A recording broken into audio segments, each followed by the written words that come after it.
absolute audacity of some people, folks. I was just trying to navigate the treacherous landscape of aisle 7, specifically the notoriously tricky canned goods section at my local grocery store. My trusty walking stick, a silent, steady companion, was just doing its job, helping me keep my balance as I deliberated over diced tomatoes. You know, just a regular Tuesday. Then she materialized. Not walked, materialized. A woman who looked like she'd just lost a fight with a curling iron, her face a storm cloud, her shopping cart looking like it was a battering ram. She locked eyes with me, or rather my walking stick, and for a split second, I thought she was going to ask if she could borrow it. Nope. Worse. Much, much worse. You, she snapped, her voice like grinding gears. Finally, where's the damn bread? I've been looking for 5 minutes. I blinked, genuinely thrown. I'm Astrid, a middle-class woman with a penchant for dramatics and an eye for a good story, not a supermarket employee. My default expression when approached aggressively is usually a polite, bewildered smile. So I offered that. "Oh, I'm so sorry, ma'am," I began, trying to sound helpful despite her instant rudeness. "I don't actually work here. I'm just a shopper, like you." Her face went from storm cloud to full-blown thunder. "Don't work here? Don't be ridiculous." She actually pointed at my walking stick, as if it were a neon sign flashing Employee of the Month. "You're using a cane. You're moving around slowly, clearly stalking. Stop playing games and take me to the bread. Now." I felt a tickle of annoyance, a familiar friend in these situations. "Ma'am," I said, my voice losing some of its initial warmth, "this isn't a cane, it's a walking stick, and it's for my mobility, not a uniform accessory. I really don't work here." I gestured vaguely at my entirely civilian outfit, a sensible cardigan, jeans, and my well-worn sneakers, no name tag, no store logo, no discernible aura of minimum wage servitude. She scoffed, a truly magnificent sound that conveyed deep disdain and utter disbelief. "Oh, so you're just pretending to be helpful then?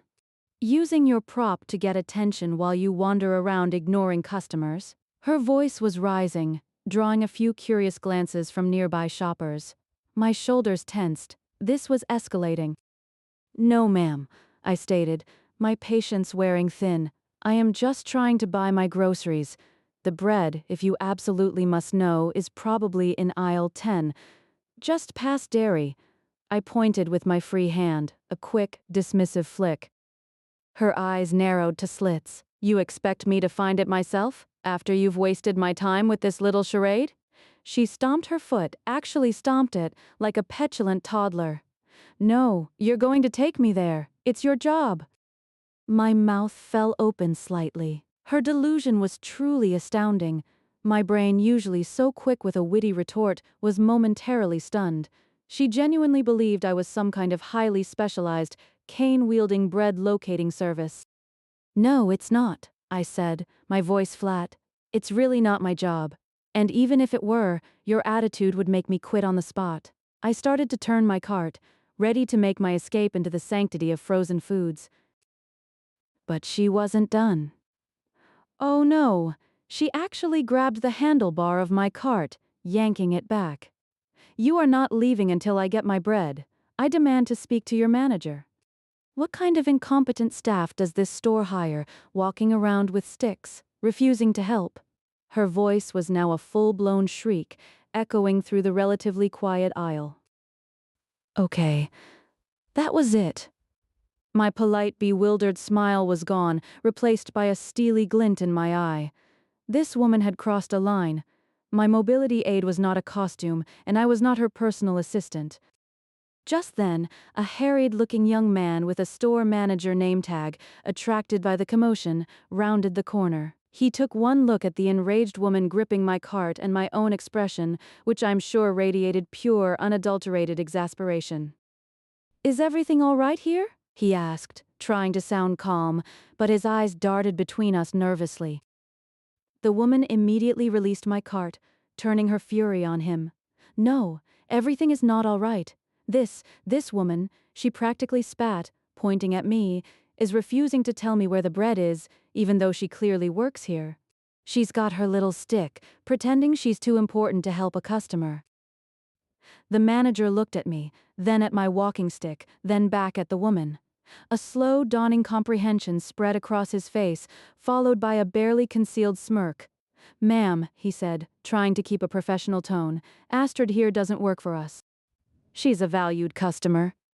He paused, then added, "And her walking stick is for her personal use." The woman's jaw dropped. She looked from me to the manager, then back again, her face cycling through disbelief, anger, and finally, a deep, burning humiliation as she realized what a spectacle she'd made.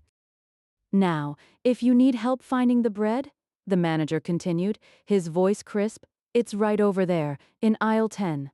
Can I assist you with anything else?" He gestured in the general direction I had. She stood there, frozen, for a moment, then mumbled something incoherent about rude people and stomped off towards aisle 10, her cart still serving as a battering ram, but now aimed at no one in particular. The manager turned back to me, a rueful smile on his face. "Sorry about that, Astrid. Happens too often." I just sighed, pushing my cart forward. "Don't worry about it," I said, giving him a weary but appreciative smile. "Just another day navigating the wild kingdom of the grocery store, I guess. At least I finally decided on the diced tomatoes." This next one had Reddit losing its mind. Quick pause, subscribe now, because the chaos doesn't stop here.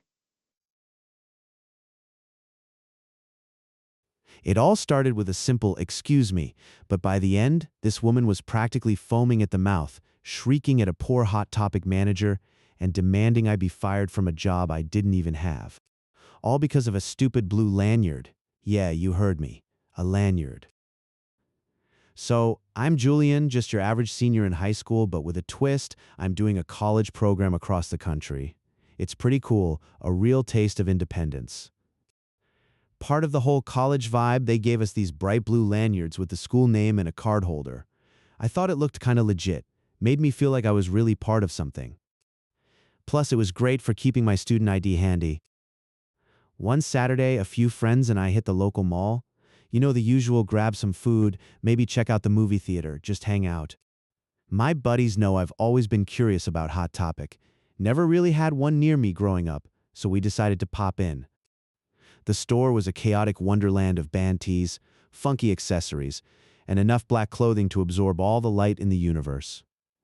I was in my element, browsing a rack of vintage-looking band shirts, probably looking way too engaged. That's when she appeared. Let's just call her Karen because, well, you'll see why. She was mid-40s, severe bob haircut, clutching a massive purse like it contained the secrets of the universe.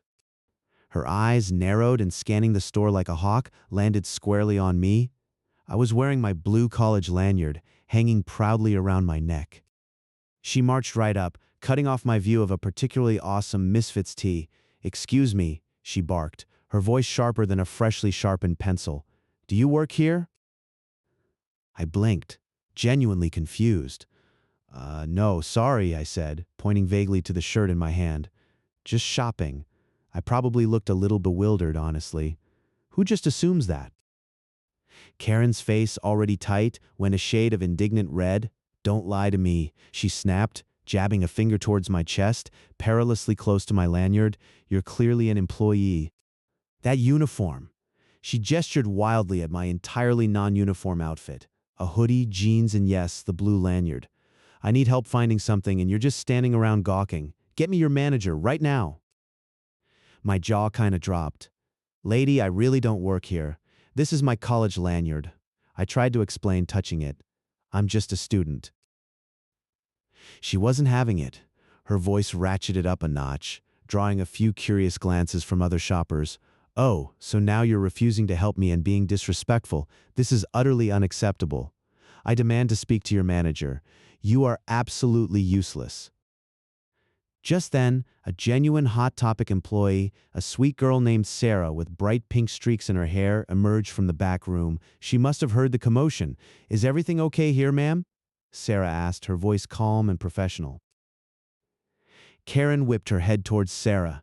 "No, it is not okay. This boy, she practically spat the word, pointing at me again, is refusing to do his job, and now you're here trying to cover for him. Where is your real manager? I want someone who can actually handle this. She glared at Sarah, who looked about 18, as if her youth was a personal insult. Sarah, bless her patience, took a deep breath. Ma'am, I'm the assistant manager on duty right now. How can I help you? You? Karen scoffed, her eyes rolling dramatically. You're clearly too young to be in charge of anything. I need a proper manager, a real manager. This is completely out of hand.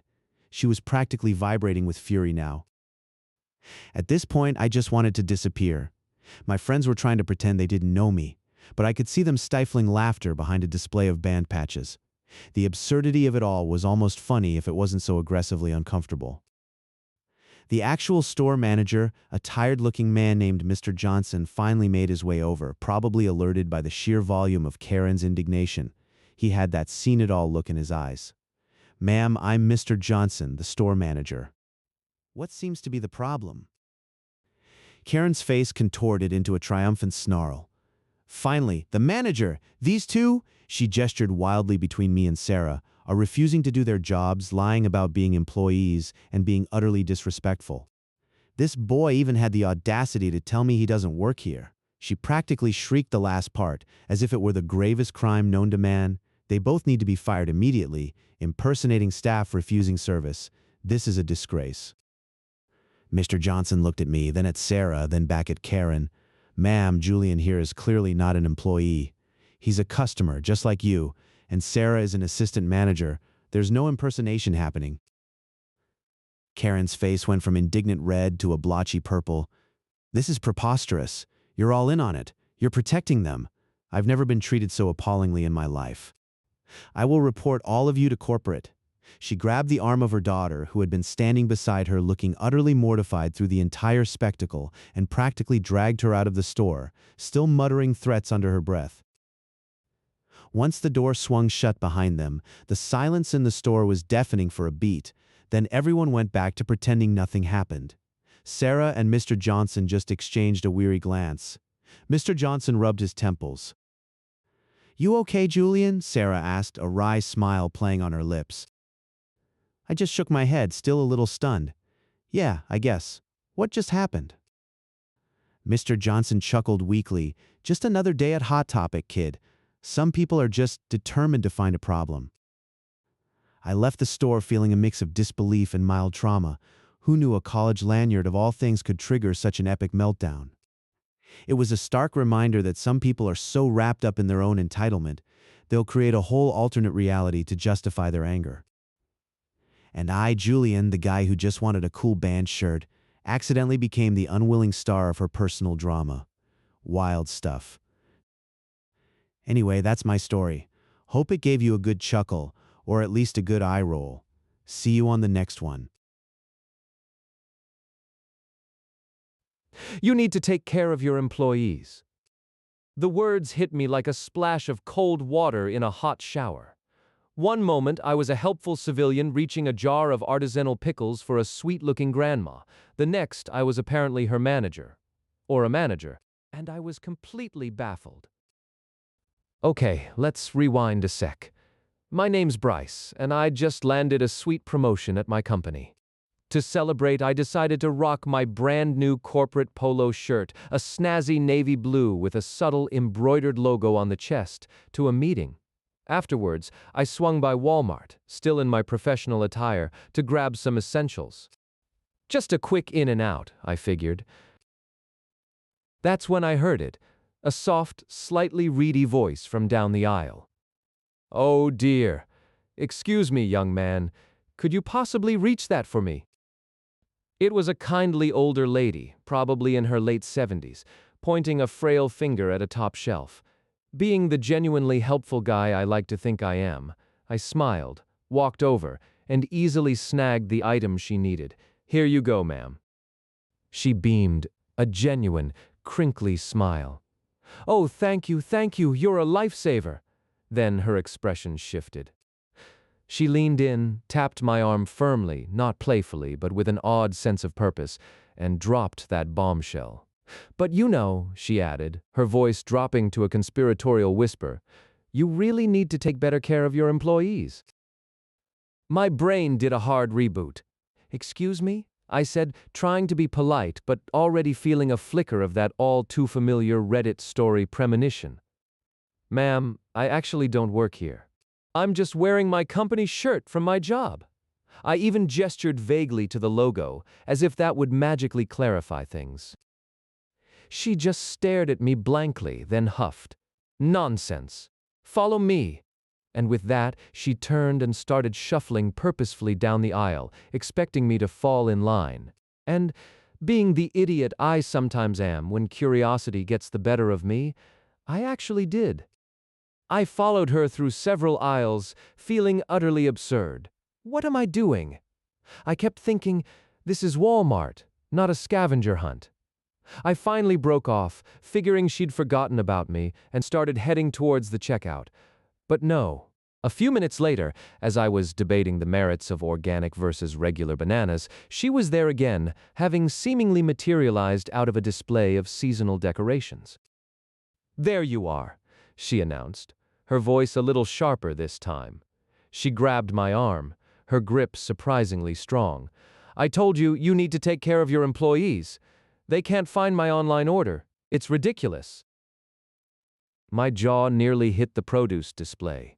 Ma'am, seriously, I don't work for Walmart. I tried again, my patience starting to thin. I can't help you with an online order because I'm not an employee. Her eyes narrowed. Don't you lie to me. I saw you helping that other fellow just now. Probably some poor soul who asked for directions to the restrooms, which I genuinely don't mind helping with. Now come on. We'll go talk to that girl over there. And before I could argue much further, she was practically dragging me towards a harried-looking young woman in a blue vest, currently wrestling with a mountain of clothing returns near the customer service desk. See here? The old lady declared triumphantly, pointing a finger directly at me, as if I were a particularly delinquent child. This manager here needs to do something about my online order. Your people can't seem to find it. The actual Walmart employee looked up, her eyes wide with a mixture of confusion and exhaustion. She glanced at me, then at my polo shirt, then back at the accusing finger. Ma'am, I don't think he works here. The employee started, clearly trying to defuse the situation. Of course he does. The old lady snapped, her sweet demeanor completely gone, replaced by a furious scowl. He's been avoiding me all morning. He just told me he couldn't help me. What kind of manager tells a customer they can't help them? She turned her vitriol back to me, her face reddening. You're useless. A complete waste of space. I'm going to report you to corporate. You're clearly incompetent. Probably just got this promotion because you're a good-for-nothing slacker. I stood there, stunned. The sheer audacity, the rapid-fire insults hurled by this seemingly sweet grandma. I took a deep breath. Ma'am, I said, trying to keep my voice even, I'm genuinely trying to help you understand that I do not work at Walmart. I am not a manager here. If you'd like, I can help this employee explain the online order process to you. That was the wrong thing to say. Her eyes practically bulged. How dare you talk down to me, you smug little twit. You think you're so smart, don't you? Well, you're not. You're just a lazy, disrespectful fool. She wound herself up into such a rage that she actually stomped her foot, then let out a frustrated sound like a deflating balloon, and spun on her heel. With a final furious glare, she stormed off, leaving me and the actual Walmart employee in a stunned silence. I turned to the employee. She was biting her lip, her shoulders shaking slightly. Well, I said, offering a weak smile. That was an experience. Hope the rest of your day is better. She finally let out a choked laugh. You too, she managed, wiping a tear of amusement from her eye. Thanks for, taking care of your employees. I chuckled, shook my head, and finally made my escape. As I walked out into the parking lot, the absurdity of it all really hit me, and I couldn't help but laugh out loud. Who knew a new company polo could be such a magnet for retail chaos? Honestly, some days you just wake up and someone decides you're their problem, whether you like it or not. Never a dull moment, folks. Never a dull moment. This next video hits the same vibe. Check it out.